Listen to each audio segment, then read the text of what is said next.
ನಾನು ನಿರೀಕ್ಷೆ ಮಾಡಿಲ್ಲ. ಪಕ್ಷದಲ್ಲಿ ಏನು ಬೆಳವಣಿಗೆ ಆಗಿದೆ ನನಗೆ ಗೊತ್ತಿಲ್ಲ. ವೈಯಕ್ತಿಕವಾಗಿ ನಾನು ನಿರೀಕ್ಷೆ ಮಾಡಿಲ್ಲ ಅವ್ರ ಓಟು. ಬೇರೆವೆಲ್ಲ ನಿರೀಕ್ಷೆ ಮಾಡಿದ್ವಿ, ಬರ್ತವೆ ಅಂತ ಅವೆರಡು ಓಟ್ ಬರ್ತವೆ ಅಂತ ಅಂದ್ಕೊಂಡಿದ್ದೀವಿ. ನನ್ನ ಜೊತೆ ಮಾತಾಡಿಲ್ಲ. ಈಗ ನನಗೆ ಅದ್ರ ಬಗ್ಗೆ ನಾನು ಅವ್ರಿಗೆ ಭೇಟಿ ಮಾಡಿಲ್ಲ, ನಾನು ಮಾತಾಡ್ಲಿಕ್ಕೆ ಆಗಿಲ್ಲ. ಆದರೆ ನಾನು ಅವರ ಇತ್ತೀಚಿನ ನಡವಳಿಕೆಗಳು ಮಾತುಗಳು ಕೇಳಿ ಅವ್ರು 2 ಓಟ್ ಅವು ಬರ್ತವೆ ಅಂತೇಳಿ ಅಂದ್ಕೊಂಡಿದ್ದೇನೆ. ಯಾರಿಗೆ ಅಲ್ಲ ರೀ, 2-3 ಓಟ್ ಹಾಕ್ಬೇಕು ಒಬ್ಬೊಬ್ರು. ಫಸ್ಟ್ ಯಾರಿಗೆ ಹಾಕಬೇಕು, ಸೆಕೆಂಡ್ ಯಾರಿಗೆ ಹಾಕಬೇಕು, ಥರ್ಡ್ ಯಾರಿಗೆ ಹಾಕಬೇಕು ಅಂತಕ್ಕಂಥದ್ದು ಲೆಕ್ಕಾಚಾರ ಹಾಕಿ ನಮ್ಮ ಪಕ್ಷದಲ್ಲಿ ಸೂಚನೆಗಳನ್ನು ಕೊಟ್ಟಿದ್ದಾರೆ. ಆ ಪ್ರಕಾರವಾಗಿ ನಾವು ಮತ ಚಲಾಯಿಸ್ತೀವಿ. ಅದನ್ನು ಹೇಳೋಕ್ಕಾಗಲ್ಲ ಅಷ್ಟೇ.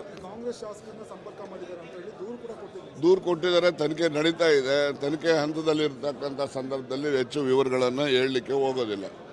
Thank you.